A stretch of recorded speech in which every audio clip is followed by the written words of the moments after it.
Durante la estación en que vuelven a Londres, los placeres y diversiones, se distinguía en todas las visitas y tertulias de gran tono un hombre tan notable por la singularidad de su carácter como por el rango a que pertenecía. Frío espectador del placer de los demás, parecía no tomar en él parte alguna. Si la sonrisa de la beldad fijaba a veces su vista, era para disiparla con una mirada severa y para inspirar el temor a las almas frívolas y exentas de cuidados. Aquellos en quienes su presencia producía semejante impresión no acertaban a explicar la causa, aunque algunos lo atribuían a la construcción de sus ojos, empañados y pardos, que no penetraban al parecer de repente hasta los más profundos pliegues del corazón, pero que dejaban caer una mirada siniestra y aterradora. Las singularidades de este personaje hacían que fuese bien recibido en todas partes. Todos querían conocerle, y los que, acostumbrados a impresiones fuertes, experimentaban disgusto y fastidio, encontraban una nueva diversión en sus inexplicables extravagancias.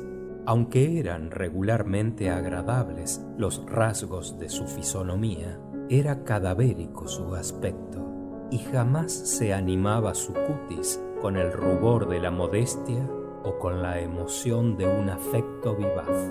Algunas mujeres amigas de nombradía intentaron a porfía interesarle, u obtener por lo menos algunas señales de inclinación. Lady Mercer, sobre la cual desde su matrimonio se había cebado la malignidad, se empeñó por todos los medios imaginables en captar su voluntad, pero todo fue en vano, pues él veía con la mayor indiferencia sus extremos y hacía como quien no entiende sus miradas, hasta que la obligó a renunciar unas pretensiones que no han podido granjearle otra cosa que el desprecio. A pesar de una conducta semejante hacia aquella señora, no por esto le era del todo indiferente el sexo en general, pero tomaba tantas precauciones para hablar a las mujeres virtuosas y a las doncellas que muchos no se acordaban de que les hubiese jamás dirigido la palabra. Tenía la reputación de hablar de una manera muy seductora, ya fuese que esta calidad hacía vencer el temor que inspiraba su extraño carácter, ya fuese que excitara algún interés la aversión que parecía profesar al vicio. Frecuentaba tanto la compañía de las mujeres que son la gloria de su sexo por sus virtudes domésticas, como la de aquellas que la deshonran por la depravación de sus costumbres.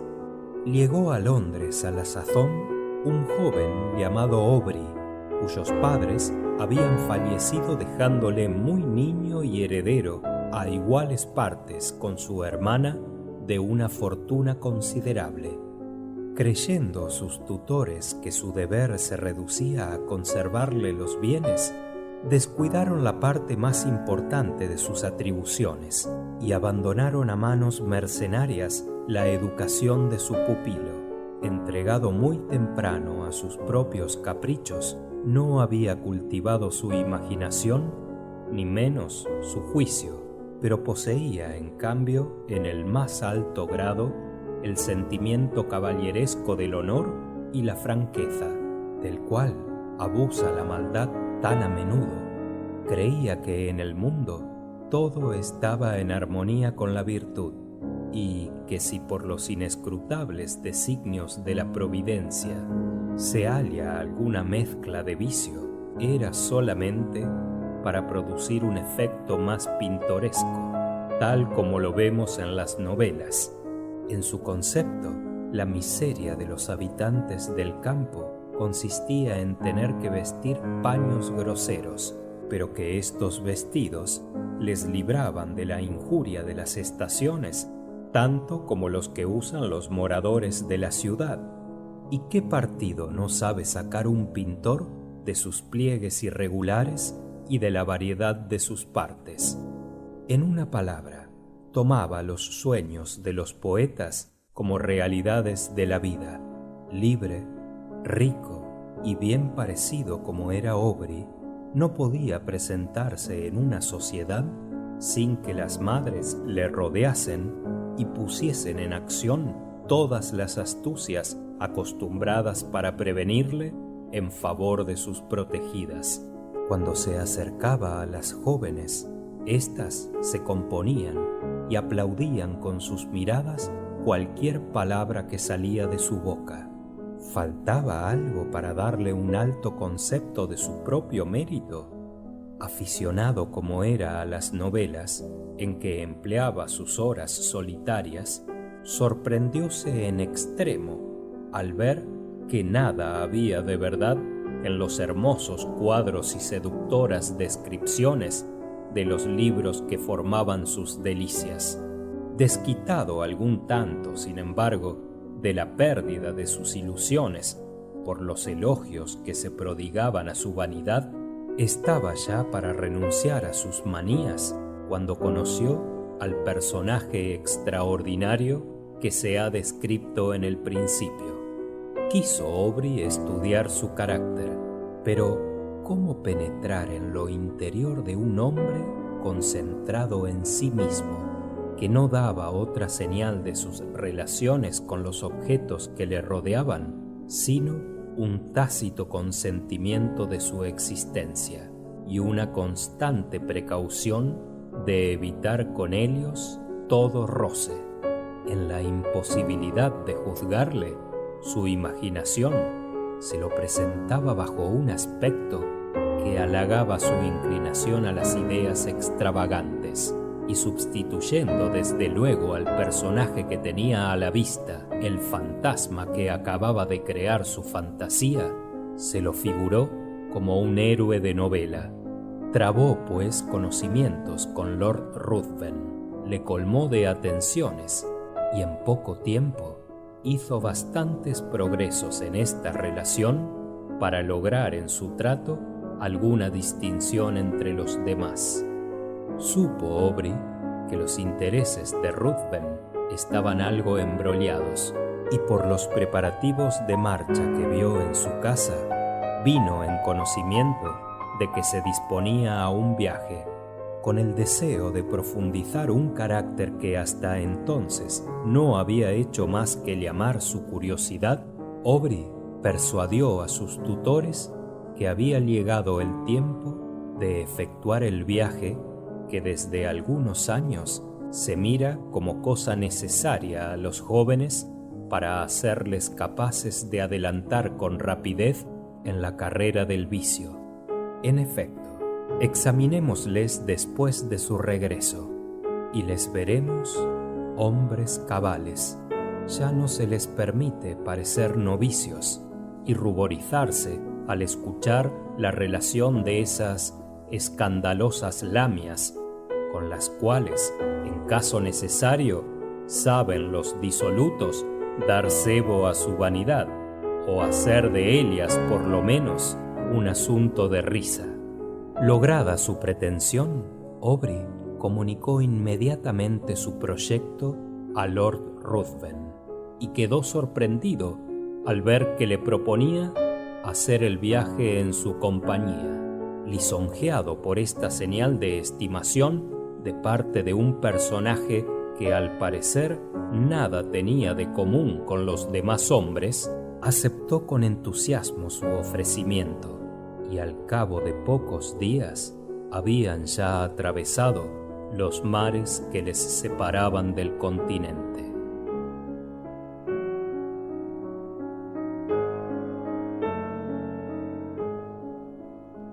Hasta entonces no había Aubrey hallado ocasión para estudiar el carácter de Ruthven, y cuando fue testigo de la mayor parte de sus acciones, vio que los resultados de su conducta no correspondían ciertamente a los motivos que en apariencia le guiaban. Milord extendía su liberalidad hasta la profusión, El ocioso, el vagamundo, el pordiosero recibían de su mano socorros superiores a sus necesidades.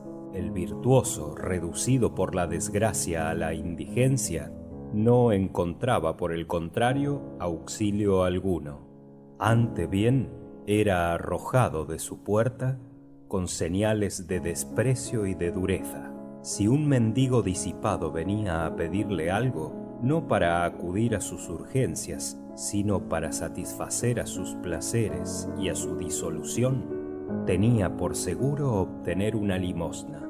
Aubrey, sin embargo, atribuía esta conducta a la mayor importunidad de los mendigos corrompidos, que arranca a menudo los socorros que se niegan al aspecto humilde y a los tímidos ruegos de un infeliz vergonzante. Una circunstancia sobre todo le hizo impresión, y fue que las prodigalidades de Ruthven dañaban a los mismos que las recibían, pues la mayor parte de sus favorecidos morían en el cadalso o se consumían en la más espantosa miseria. En Bruselas y en otras varias ciudades sorprendióse Aubrey del ardor con que su compañero buscaba el centro de todos los vicios del día. Concurría a las casas de juego, apostaba y ganaba siempre, excepto cuando daba con algún tahúr reconocido por tal, pero aun cuando perdía, conservaba la misma imperturbabilidad y el mismo semblante que cuando se hallaba en una tertulia. No sucedía lo mismo cuando tenía que tratar con algún joven imprudente o con un padre de numerosa familia. Sus deseos parece que dictaban leyes a la fortuna. No se serenaba su acostumbrado aire sombrío. Sus ojos centelleaban con un nuevo fuego, más vivo que el que arrojan los ojos de una fiera pronta a destrozar a la tímida corza que está ahogando entre sus garras. En todas las ciudades en que hacía descanso, los jóvenes ya no se presentaban en las concurrencias que antes frecuentaban. Se sumergían en la soledad y maldecían la suerte que les había sujetado a ese genio malhechor.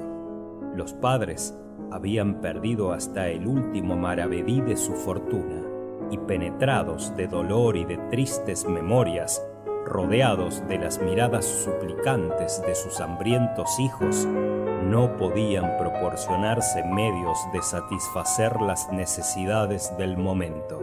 Lord Ruthven, sin embargo, jamás llevaba consigo dinero alguno al salir de las casas de juego, pues se lo ganaba constantemente un jugador que acababa de apurar el bolsillo de sus compañeros de partida.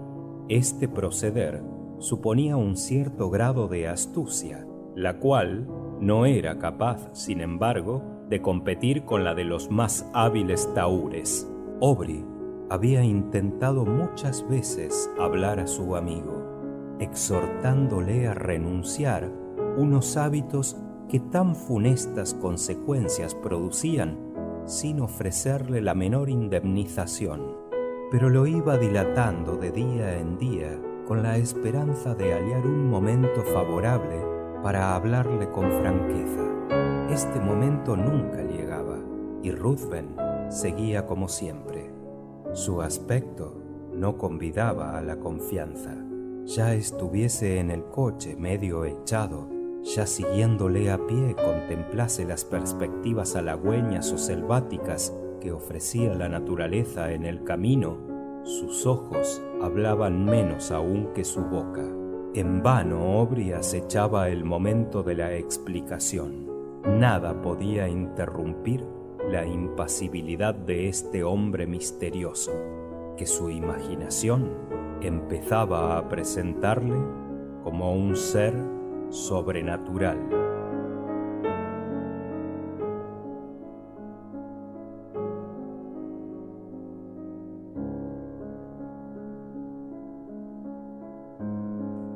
Llegado a Roma, perdió Aubrey de vista a su compañero pues desde el momento de su separación dio en frecuentar asiduamente la casa de una condesa italiana, mientras el otro, visitando las ruinas y recorriendo los monumentos de la antigüedad, buscaba las memorias de la augusta capital del universo.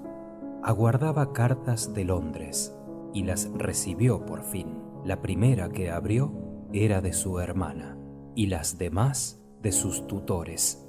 Una de estas últimas contenía pormenores que le llenaron de sorpresa. Si hasta entonces había creído que en el cuerpo de Ruthven se hallaba encerrado algún genio malhechor, lo que acababa de leer le confirmaba en su idea. Estrechábanle sus tutores con mucha eficacia a dejar, desde luego, a su compañero de viaje, diciéndole que el carácter de este hombre estaba lleno de vicios y que su extraordinario talento para la seducción le hacía, además, peligroso en la sociedad. Habíase descubierto que la indiferencia que había mostrado hacia una mujer sin costumbres no se fundaba sobre el desprecio que podía inspirarle su conducta, sino que el verdadero fin de sus acciones era el placer de derribar a todas las mujeres de la cumbre de su reputación y de la inocencia al lodazal de la degradación y del vicio, de manera que todas aquellas cuyo trato había afectado buscar por su buen concepto habían, después de su partida, arrojado la máscara de la virtud y arrostrado la opinión pública, mostrándose en todos los horrores de su infame torpeza, determinado a dejar la compañía de un hombre cuyo carácter no se le había desplegado hasta entonces, sino bajo un aspecto odioso. No buscaba Aubrey más que un pretexto para romper con él. Propúsose, entre tanto, observarle más de cerca y no descuidar la menor circunstancia que pudiese ofrecerle ocasión para hacer algún descubrimiento. Hízose presentar en la casa que frecuentaba Lord Ruthven y no tardó en conocer que dirigía todo su conato a seducir la hija de la condesa. Como en Italia las solteras apenas comparecen en el gran mundo, veíase Ruthven obligado a usar de muchos miramientos para seguir su plan, pero el ojo de Aubrey velaba sobre todas sus acciones. Supo que se habían dado una cita. Emilia corría sin remedio a su perdición y su inocencia no alcanzaba a ver todos los peligros de una promesa arrancada por el engaño. No había un momento que perder. Preséntase Aubrey a Ruthven y sin inútiles rodeos le pregunta cuáles son sus miras con respecto a Emilia, sin ocultarle que está informado de una cita que aguarda para la próxima noche. Contestó Ruthven que sus intenciones eran las que podía proponerse todo hombre en iguales circunstancias. Pero, continuó Aubrey, ¿os proponéis tomarla por esposa? Calló Ruthven, mas la ironía se vio pintada en la sonrisa de sus labios. Dejóle Aubrey sin hablar una palabra y le dirigió un billete previniéndole que desde aquel momento en adelante no quería estar más en su compañía. Da órdenes a su criado para que busque otra habitación. Corre a ver a la madre de Emilia, advirtiéndola del peligro de su hija y dándole una idea de las costumbres de Ruthven. Al día siguiente, limitóse éste a enviar a Aubrey su criado para noticiarle su conformidad con la separación, sin dejar entrever que conocía el interés que había tomado en frustrar su cita.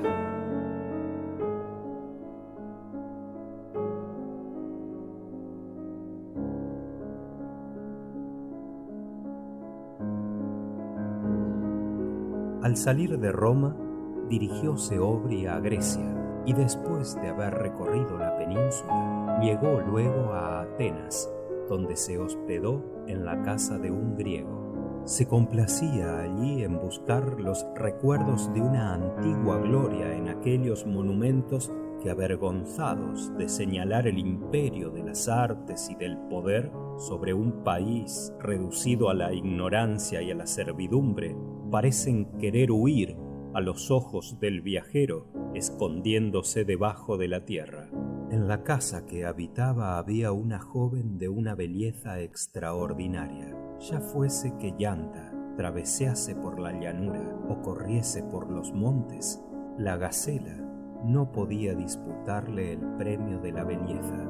El discípulo de Epicuro puede quedar excitado con estas miradas llenas de una lánguida voluptuosidad, pero ¿quién no hubiera preferido unos ojos en que respiraba la naturaleza entera? Los ligeros pasos de Yanta acompañaban a Aubrey en sus excursiones en busca de las antigüedades, y muchas veces, mientras la inocente joven perseguía la ligera mariposa de cachemira, su vestido, blandamente agitado por el soplo de los vientos, descubría la belleza de sus formas a los distraídos ojos de su compañero. Acababa Aubrey de hallar una inscripción sobre una piedra carcomida por el tiempo. Empezaba a descifrarla, pero de todo se olvidaba de repente para ocuparse en la ninfa que veía correr delante de él. Cuando los rayos del sol caían sobre sus cabellos, ondeaban con tanta majestad y brillaban tanto sus colores que era disimulable no pensar en la antigüedad y descuidar un trabajo que hubiera podido servirle para interpretar algunos pasajes de Pausanias. Pero, ¿por qué empeñarnos en describir lo que todos sienten y nadie sabe expresar? Todo se hallaba reunido en ella: inocencia, belleza, juventud. Sus gracias no se habían ajado en los salones ni en los bailes de gran Fausto. Cuando Aubrey bosquejaba alguna ruina, Yanta estaba cerca de él observando los efectos mágicos de aquel pincel que reproducía las escenas del lugar de su nacimiento. Le describía los bailes de la primavera, le pintaba con los brillantes coloridos de su juvenil fantasía una pompa nupcial que había visto celebrar en su infancia. Pero luego, fijando su atención sobre los objetos que más vivamente habían afectado su espíritu, le refería las maravillosas consejas que le había contado su nodriza. La vivacidad de su expresión, el tono de convicción con que la acompañaba, ejercían sumo poderío sobre el espíritu de Aubrey, y muchas veces, cuando le hablaba de cierto vampiro que después de haber pasado sus días en medio de sus amigos, se veía obligado, para prolongar por algunos meses su existencia, a sorber la vida de una mujer a quien había amado, se le helaba la sangre en las venas. Por más que se esforzase en reírse de fábulas tan horribles como quiméricas, no se olvidaba Yanta de citarle el nombre de los ancianos que habían descubierto un vampiro que vivía entre ellos.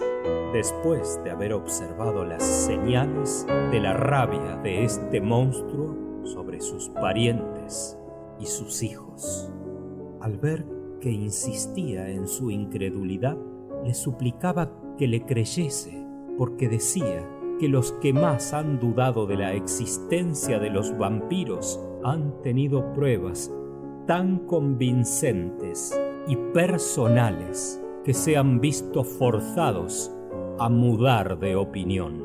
Explicóle todo lo que la tradición había conservado de semejantes monstruos. Estremecióse Aubrey de horror cuando oyó una descripción que podría exactamente aplicarse a Lord Ruthven. Continuó, sin embargo, asegurando a Yanta que ningún fundamento tenían sus temores, y sin embargo no podía dejar de admirarse de ver reunidas tantas circunstancias en su espíritu para suponer en Ruthven un carácter sobrenatural.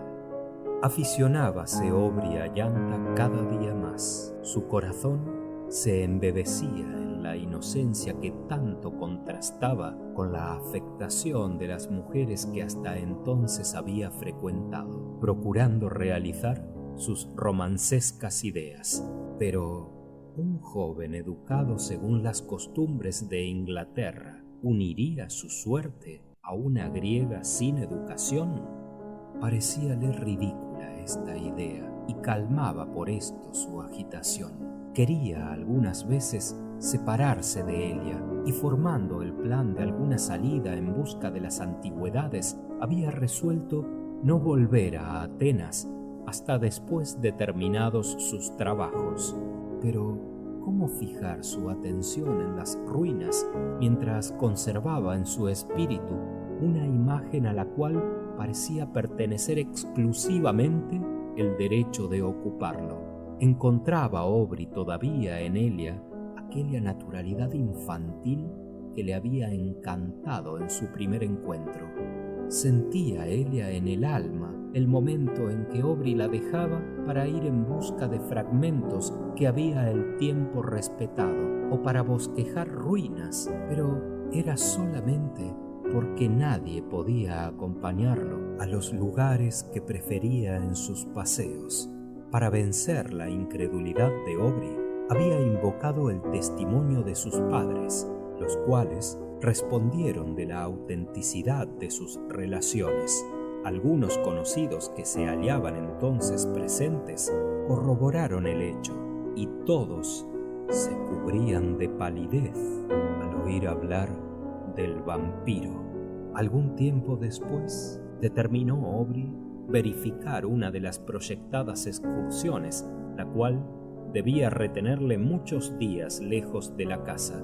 Pero cuando hubo nombrado el lugar a donde se proponía ir, se unieron todos para suplicarle que estuviese de vuelta antes de la noche, porque debía atravesar un bosque por el cual ningún griego se hubiera atrevido a pasar después de anochecido. Le pintaron este bosque como punto de reunión a que concurrían los vampiros para celebrar sus nocturnos conciliábulos. Las mayores desgracias eran el castigo del viajero temerario que violase aquel lugar después del fin del día. Desoyó Aubrey sus avisos y se esforzó en hacer burla de sus temores, pero cayó al instante, y no dejó de imponerle poco el ver que se estremecían a la idea de que iba a desafiar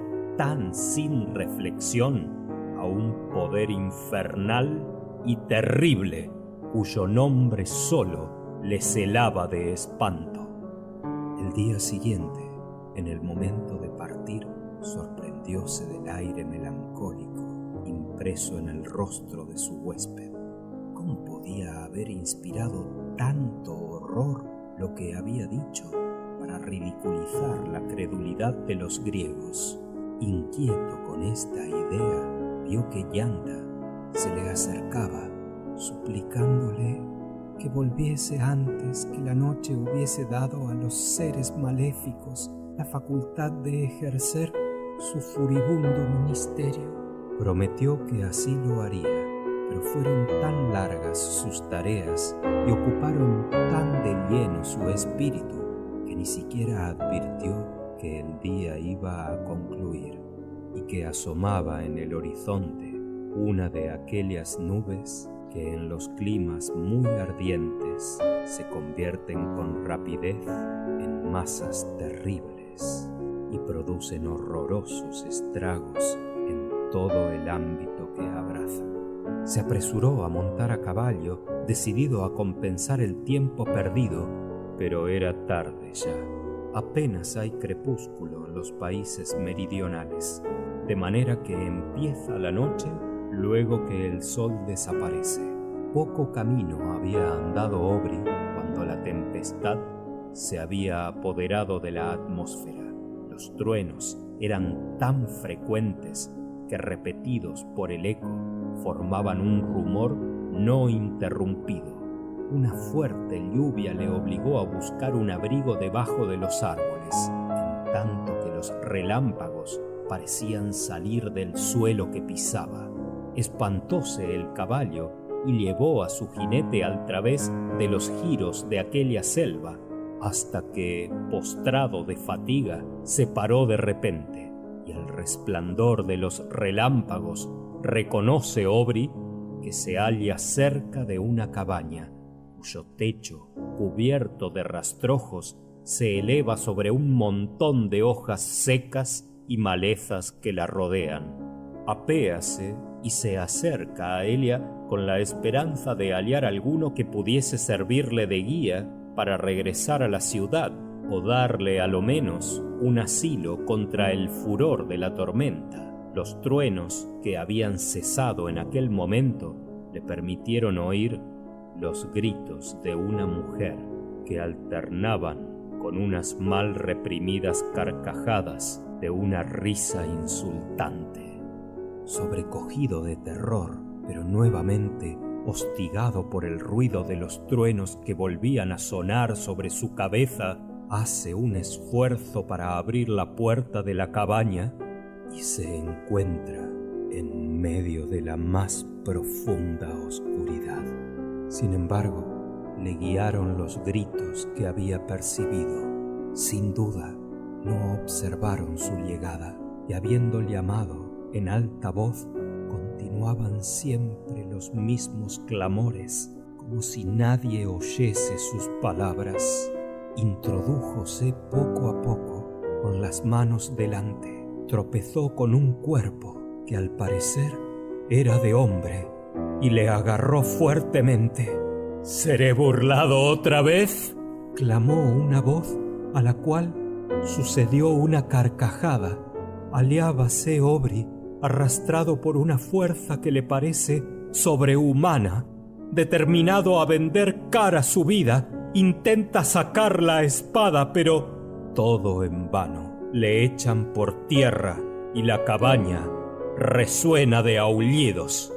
Su enemigo se le echa encima, le hinca las rodillas sobre el pecho, le estruja con las manos la garganta, pero aturdido un momento por la súbita luz de varias teas que penetran en la cabaña, se levanta y, abandonando su presa, se arroja fuera, agita las ramas de los árboles que se oponían a su paso y, alejándose rápidamente, desaparece. Había cesado la tempestad y los gritos de Aubrey habían sido oídos por algunos que pasaban cerca de la cabaña, y las teas que llevaban habían esparcido la luz sobre las paredes de argila y sobre el techo cubierto de negros fluecos de hollín. A las instancias de Aubrey procuraron los griegos descubrir la mujer cuyos gritos le habían conducido a aquel sitio. Como no podía dar un paso, quedó otra vez por un momento en la oscuridad.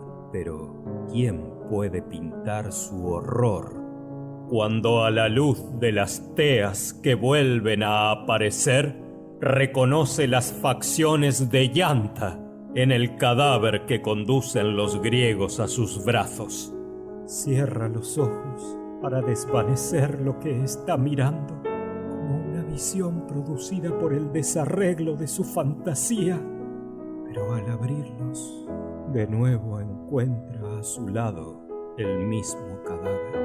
Las mejillas y los labios de llanta estaban sin color, pero se veía impresa en su fisonomía una calma que la hacía tan interesante como si estuviera viva, aunque su cuello y su pecho estaban ensangrentados, y se le veía en la garganta la mordedura de los dientes que le habían abierto las venas.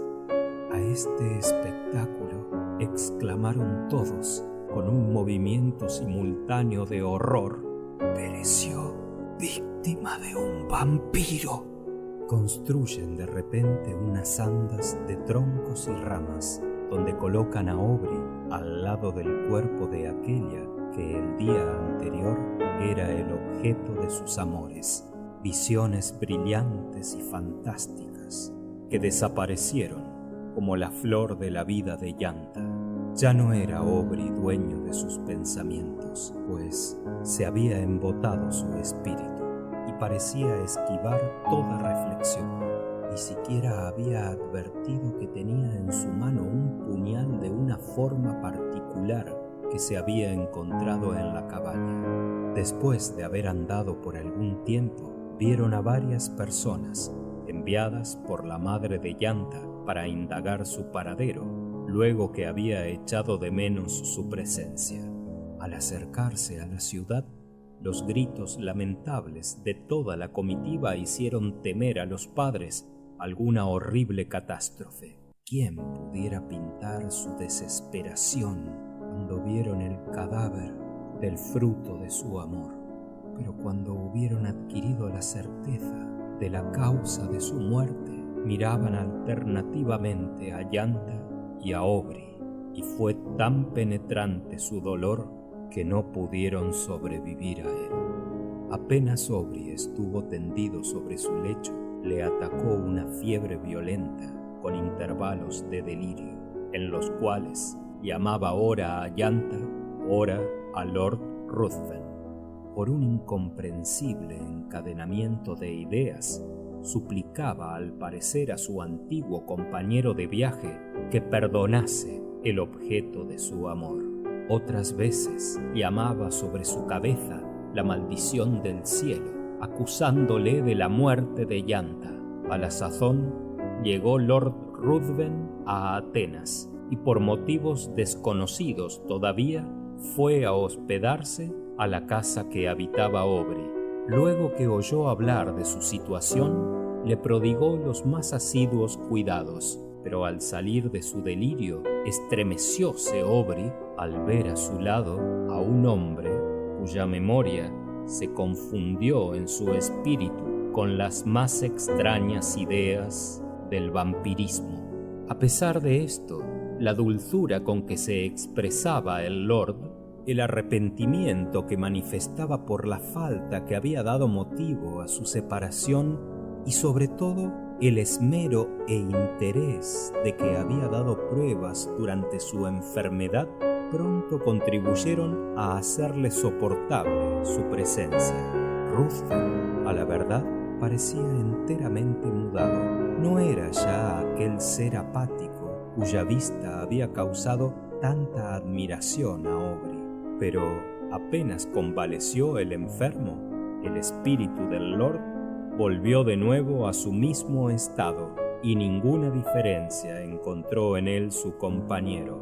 Admirábase, sin embargo, al ver que a menudo fijaba la vista sobre él, desplegando al mismo tiempo los labios con una maliciosa sonrisa, la cual era muy frecuente, sin que atinase nadie el motivo. A la fin de la convalecencia, parecía Ruthven embebido en contemplar las ondas erizadas por el cierzo, en seguir las constelaciones que giran como nuestro globo alrededor de un punto céntrico. En una palabra, según todas las apariencias, su intento era ocultarse a los ojos de todos. Las facultades intelectuales de Aubrey se hallaban trastornadas por el sacudimiento que había recibido, como que desde entonces la soledad y el silencio tenían para él tantos atractivos como para Lord Ruthven. Pero por más que buscaba el reposo, no podía encontrarlo en las cercanías de Atenas, pues si andaba divagando por entre las ruinas que había otras veces recorrido, la imagen de Yanta le seguía continuamente por todas partes. Si se internaba en la espesura de los bosques, creía siempre oír sus ligeros pasos sobre la hierba y verla triscar cogiendo la ruborosa violeta. Cuando su fantasía tomaba de repente un rumbo contrario, se le presentaba el rostro pálido de llanta, su pecho ensangrentado y una dulce sonrisa sobre sus exánimes labios. Determinóse al fin a huir de unos lugares donde cuanto veía excitaba en él memorias colmadas de amarguras. El esmero con que Ruthven le había asistido en su enfermedad había vuelto a estrechar sus pasadas relaciones, y se propusieron ir juntos a visitar otras partes de la Grecia que no habían visto todavía. Viajaron mucho y en todas direcciones, buscando por todas partes los restos en que se hallaban vinculados algunos recuerdos de la antigüedad. Sin embargo, aunque estas indagaciones fuesen el objeto aparente de su viaje, la atención de ambos parecía distraída en objetos muy diferentes de los que tenían a la vista. Se les había hablado de bandadas de ladrones que infestaban el territorio, pero hacían poco caso de tales relaciones, creyéndolas fomentadas y esparcidas de intento por los del país para interesar la generosidad de los viajeros, a quienes advertían de estos pretendidos riesgos.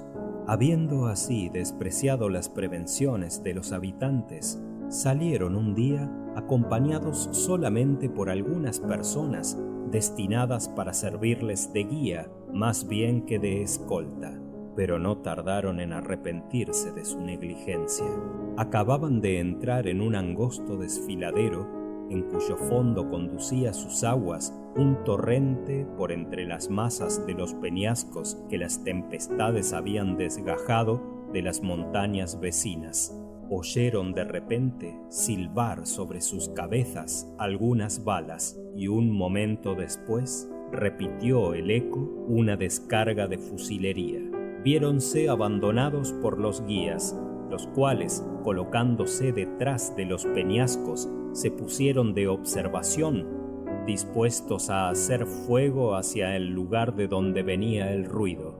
Lord Ruthven y Aubrey imitan su ejemplo, pero avergonzándose luego de volver la espalda al enemigo que les provocaba a pasar adelante y les insultaba con gritos desaforados, y viéndose, por otra parte, expuestos a una muerte inevitable en el caso de que algunos salteadores subiesen sobre los peñascos para atacarles por la espalda, se determinaron a marchar a su encuentro. Pero apenas habían pasado la roca que les protegiera, cuando Lord Ruthven fue derribado por una bala que le dio en el espinazo. Apresúrase Aubrey a socorrerle sin reparar en los peligros a que se expone, pero al levantar los ojos se encuentra rodeado de asesinos. Los guías habían rendido las armas desde el momento en que vieron herido a Lord Ruthven, y Aubrey, a fuerza de grandes promesas, pudo a duras penas lograr que fuese transportado su amigo a una vecina cabaña, después de haber convenido con los salteadores una cierta suma para su rescate. Alejáronse aquellos sin perderles empero de vista, hasta que uno de sus compañeros volviese con la cantidad ofrecida, para la cual había el primero firmado una libranza.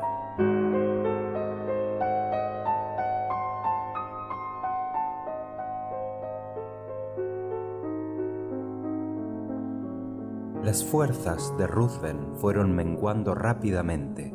El segundo día, la herida estaba del todo gangrenada, y el enfermo tocaba a su última hora sin que su carácter hubiese sufrido la menor alteración, presentándose tan indiferente a su dolor como a los objetos que le rodeaban. Al concluir el tercer día, se halló su espíritu entregado a una inquietud extraordinaria. Fijábanse continuamente sus ojos sobre Aubrey, quien no dejaba de cuidarlo con el mayor celo e interés. decía Ruthven, socorredme, que es tiempo aún. No quiero hablaros de mi vida, que está perdida sin remedio. La dejo con la misma frialdad con que me despido del sol cuando anochece. Pero mi honor, el honor de vuestro amigo. Hablad, le replicó vivamente Aubrey. Hablad, ¿qué queréis decir? ¿Qué es lo que no haría yo por vos? Ay de mí, no es gran cosa lo que pido. Siento que me abandonan mis fuerzas. No puedo explicarme, pero vos podéis callar cuanto sabéis con respecto a mí. Mi memoria quedará sin mancha, y si por algún tiempo se pudiese ignorar mi muerte en Inglaterra, la divulgaréis, amigo mío. ¡Juradlo!, clamó el moribundo, incorporándose de repente. Juradme por todo lo que tenéis por más sagrado y por todo lo que puede inspiraros más temor. Jurad que dentro de 1 año y 1 día ningún ser viviente sabrá de vuestra boca los pormenores de mi muerte, ni los crímenes de mi vida. A estas palabras parecía que los ojos querían saltársele de sus órbitas. Sí, lo juro, contestó Aubrey. Ruthven dejó escapar una sonrisa infernal. Cae su cabeza sobre la almohada. Van a socorrerle y no respiraba ya. Retiróse Aubrey a tomar algún descanso, pero en vano. Las circunstancias que habían acompañado sus relaciones con aquel hombre se presentaban continuamente a su espíritu, sin que pudiese dar en la causa. Siempre que pensaba en su juramento, se estremecía como si le asaltase un presentimiento horrible. El día siguiente iba a entrar en el aposento donde había dejado el cadáver de Ruthven, cuando le dijo uno de los ladrones que, según la promesa que milord había exigido de ellos, sus compañeros le habían transportado a la cumbre de una montaña de aquellas cercanías para que pudiese recibir la impresión de los primeros rayos de la luna que debía salir a pocos instantes después de su muerte. Quedó Aubrey sorprendido de esta relación y, haciéndose acompañar, llegó al lugar indicado para sepultar el cadáver donde había sido depositado el día anterior, pero llegado a la cima no halló siquiera el menor vestigio, ni del cadáver ni de los vestidos que le cubrían.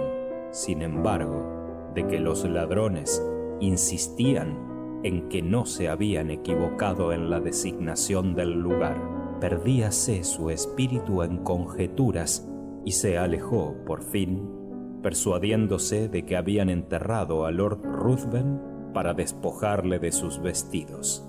Cansado de su mansión en un país donde tantas desgracias había sufrido y donde todo conspiraba a exaltar la supersticiosa melancolía de su alma, resolvió abandonarlo y pronto llegó a Esmirna, donde esperó algún tiempo hasta encontrar una embarcación que diese la vela para Nápoles o para Otranto, y en este intermedio se ocupó de arreglar algunos efectos que habían pertenecido a Lord Ruthven, entre los cuales había una maleta que contenía varias armas ofensivas, como puñales y alfanjes del oriente. Examinando algunos de estos instrumentos por la singularidad de su construcción, ¿cuál fue su sorpresa al encontrar una vaina cuyos adornos parecían corresponder a los que había observado en el puñal que recogió en la cabaña?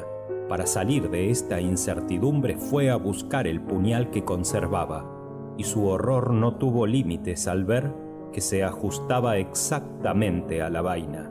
No tenía Aubrey necesidad de otra prueba, y no podía apartar su vista del arma fatal.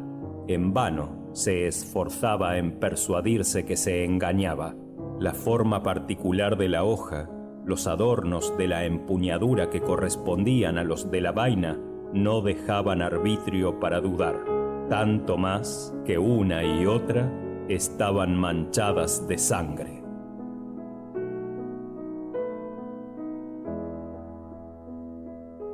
Salió de Esmirna para Inglaterra y al pasar por Roma se informó de la joven que había Ruthven intentado seducir. Sus padres habían quedado reducidos a la miseria y después de la partida del seductor no se había vuelto a hablar de ella. El espíritu de Aubrey no pudo resistir a tantos horrores y temió que Emilia no hubiese caído víctima del asesino de Llanta. Volvióse indiferente y taciturno. Su única ocupación consistía en dar priesa a los postiliones, como si debiese apresurarse para salvar la vida a alguno que le interesase en extremo.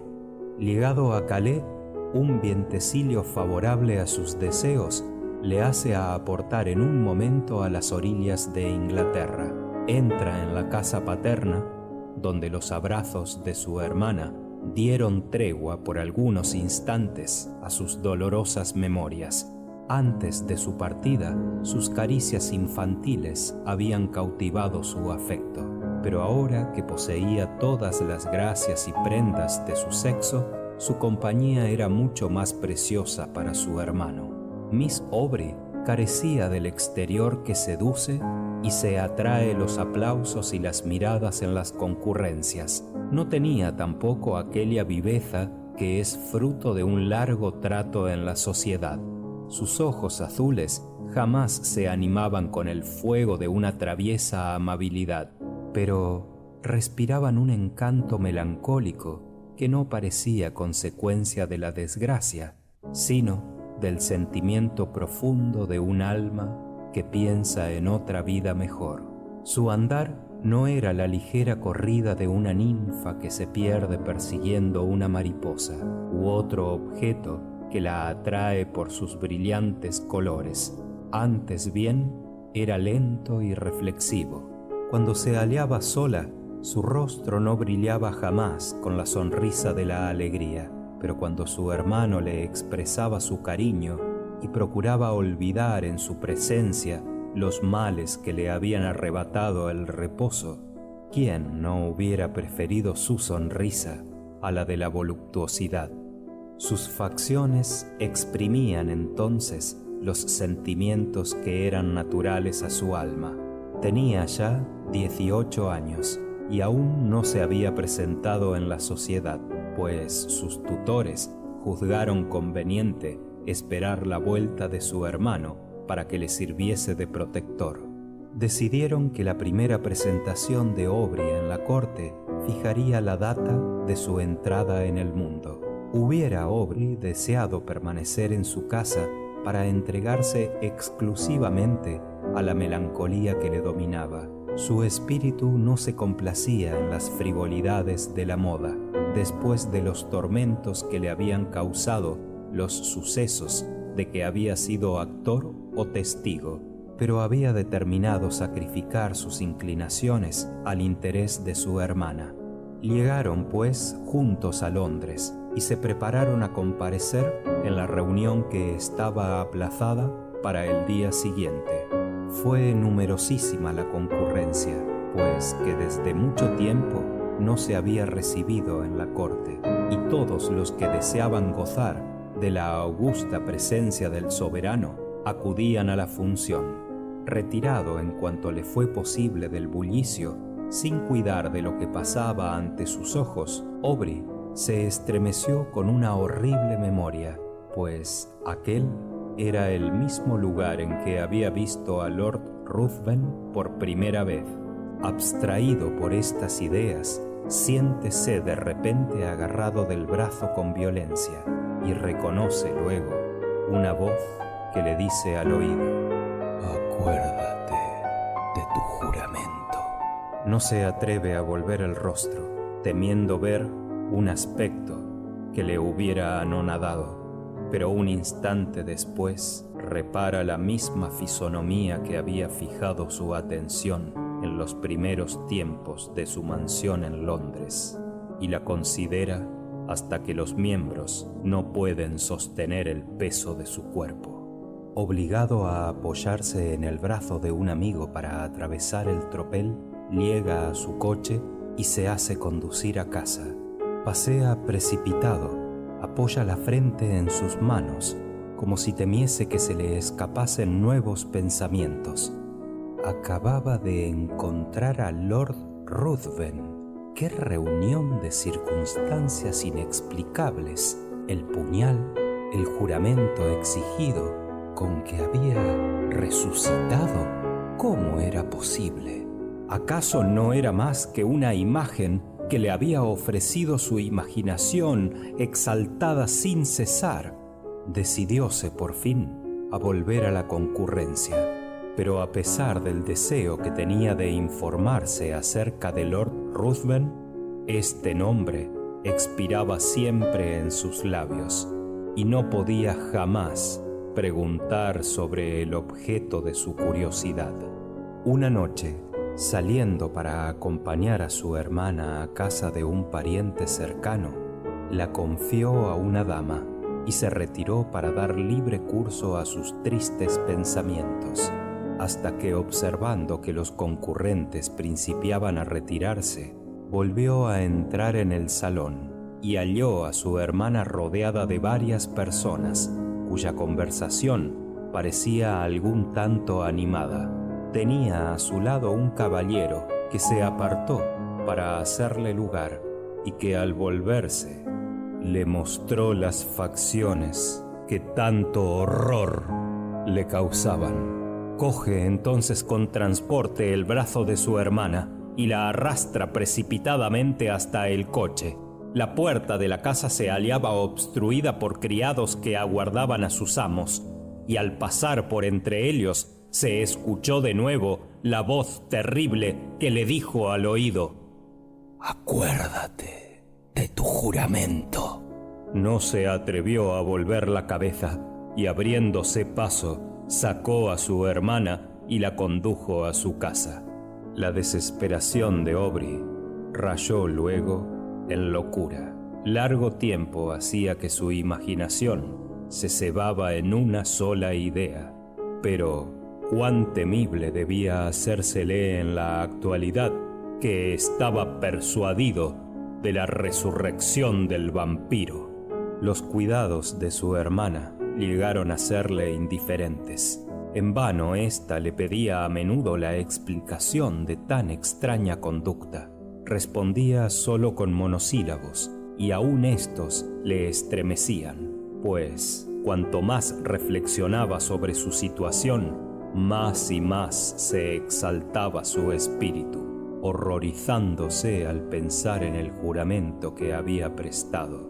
Pero ¿debía acaso permitir que el monstruo obrase en libertad?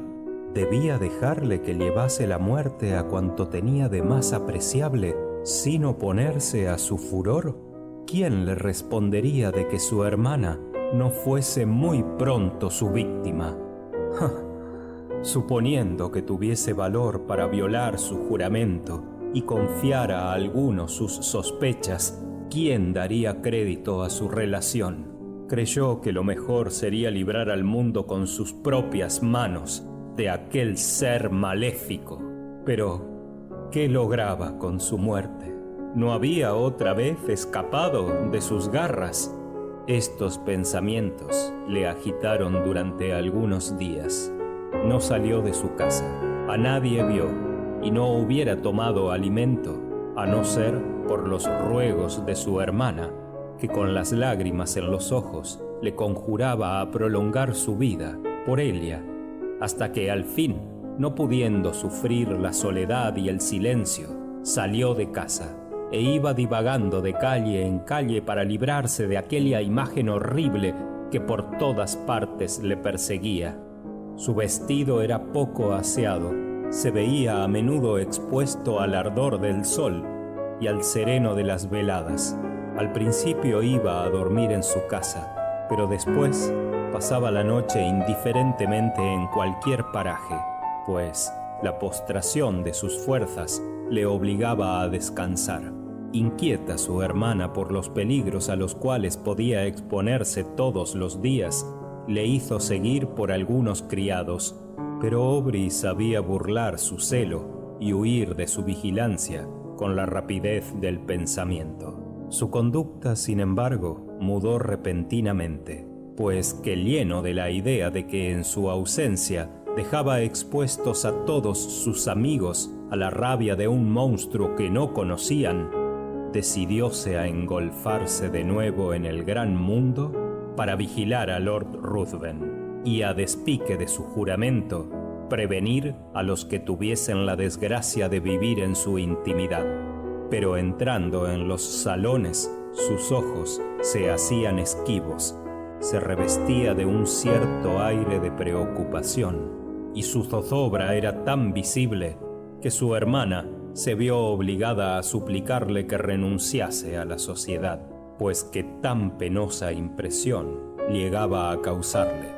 Habiendo desoído estos consejos, sus tutores se unieron a Miss Aubrey, y con el temor de que su hermano acabase de perder el juicio que le quedaba, creyeron de su obligación volver a emplear la autoridad de que les había revestido la última voluntad de sus padres, para excusarle los sufrimientos e incomodidades a las cuales se hallan expuestos diariamente los que se entregan a tales correrías, y para ocultar igualmente a los ojos de la multitud los síntomas que creían ellos ser de locura, le pusieron un médico en casa, a fin de que le cuidase y observase asiduamente. Aubrey ni siquiera dio muestras de haber reparado en esta novedad. Tan exclusivo y tan profundo era el sentimiento que le atormentaba. Creció en tanto grado el desorden de sus ideas que se vieron obligados a no dejarle salir de su cuarto, y se hallaba con frecuencia sumergido en un estado de estupor del cual no salía en muchos días, sin que nadie fuese capaz de volverle a la razón. Su flaqueza era extrema.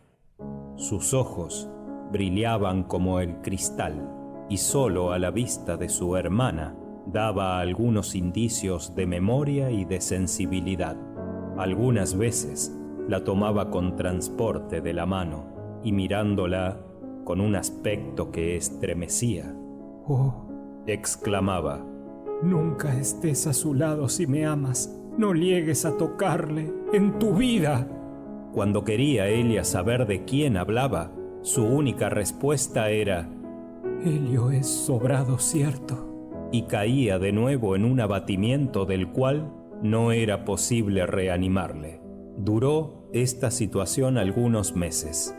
El año del juramento tocaba a su término, y el desorden de ideas del enfermo disminuía por grados. Restablecía lentamente su razón, y sus tutores le habían visto muchas veces sonreírse con aire satisfecho después de haber contado con los dedos un número determinado.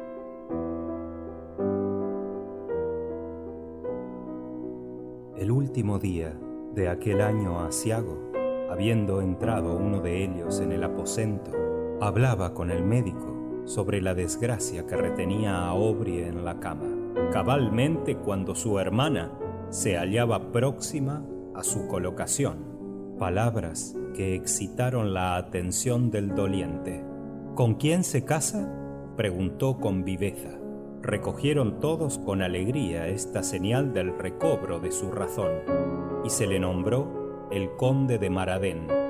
Dio Aubrey muestras de satisfacción al oír esta noticia, acordándose de haber visto en alguna sociedad a un joven de este nombre, y admiró a todos los circunstantes, diciendo que quería asistir a las bodas y que deseaba ver a su hermana. Habiendo ésta acudido algunos instantes después, Aubrey no se manifestaba ya insensible a su dulce sonrisa, estrechábala contra su pecho y llenábala de abrazos. Enternecióse Miss Aubrey hasta derramar lágrimas al ver a su hermano restituido a la salud y a los afectos de la amistad fraternal.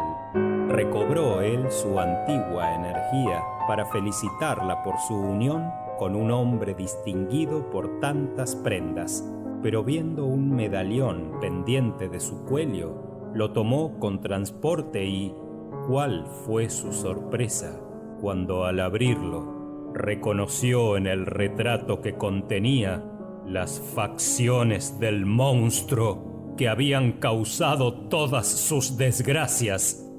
En un rapto de furor arranca el medallón y lo patea. En vano su hermana le pregunta el motivo que puede inducirle a ultrajar de esta manera la imagen de su futuro esposo. Él la mira de hito a hito como si no hubiese oído la pregunta. Le aprieta las manos y con los ojos centelleantes de coraje: «Has de jurarme», le dice, «que no te enlazarás en tu vida con este monstruo. Él es quien...» Pero no pudo continuar. Su fisonomía indicó de nuevo lo que sentía en su interior y parecióle oír la voz que le decía al oído: «Acuérdate de tu juramento». Volvióse inmediatamente creyendo encontrar a Lord Ruthven a su lado, pero a nadie vio. Los tutores y el médico que acababan de presenciar esta escena la atribuyeron a un nuevo ataque de locura. Arrancaron a Miss Aubrey de los brazos de su hermano y la hicieron retirar. Púsose el infeliz de rodillas, suplicando encarecidamente que se dilatase un solo día la celebración del himeneo, pero todas sus expresiones se tomaron por un nuevo testimonio del desarreglo de su entendimiento. Intentaron calmarle y le dejaron solo. El día siguiente al de su recepción en la corte, habíase presentado Lord Ruthven en casa de Aubrey, pero el enfermo no recibía a nadie y no pudo verle. Poco tiempo después, cuando supo el peligroso estado de su salud, no le fue difícil conocer que así solo debía echarse la culpa. Pero cuando se le dijo que tenía trastornado el juicio, fue tanto su júbilo que con dificultad pudo disimularlo a los que le habían dado la noticia. Apresuróse a proporcionarse la entrada en casa de Aubrey y a fuerza de continuas visitas y del interés que afectaba tomar en su situación, pudo cautivar el corazón de su hermana. ¿Quién podía resistir el poderío de este hombre?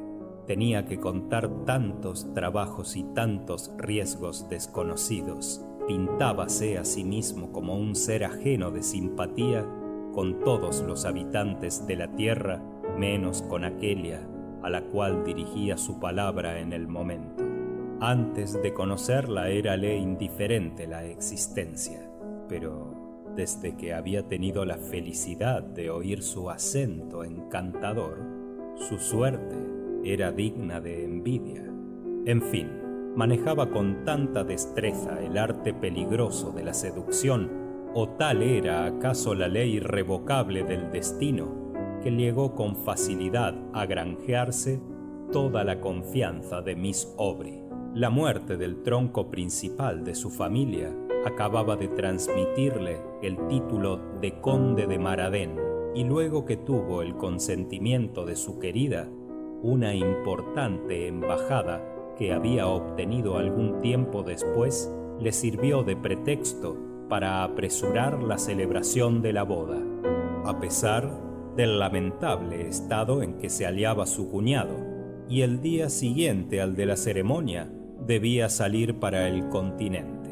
Aubrey, luego que se retiraron los tutores y el médico, tentó, pero inútilmente, ganar a los criados. Pidió recado de escribir y dirigió un billete a su hermana, conjurándola a diferir su casamiento siquiera algunas horas, invocando su propia felicidad, su honor, el del padre y la madre que la habían estrechado en su seno como a la única esperanza de la familia, y concluyendo con que tenía razones muy poderosas para hacerle esta súplica. Prometieronle los criados entregar el billete a su hermana. Para hacerlo, lo dieron al médico, quien prefirió guardarlo al llenar a Miss Aubrey de aflicción, dejándole leer lo que llamaba sueños de un maniático. Pasóse la noche en preparativos, y cualquiera creerá cuánto se estremecería al contemplarlos. Por la mañana, cuando el ruido de los coches hirió sus oídos, estaba casi furioso. La curiosidad de los criados les hizo olvidar su vigilancia, y evadiéndose furtivamente, dejaron al enfermo al cuidado de una criada anciana.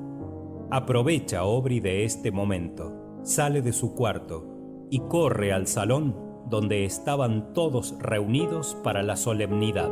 Percíbele Lord Ruthven el primero, se echa sobre él, hácele del brazo con violencia y, mudo de coraje como estaba, le arrastra a la escalera y le dice: «Acuérdate de tu juramento. Las mujeres son débiles y tu hermana queda deshonrada si hoy mismo no me uno con ella».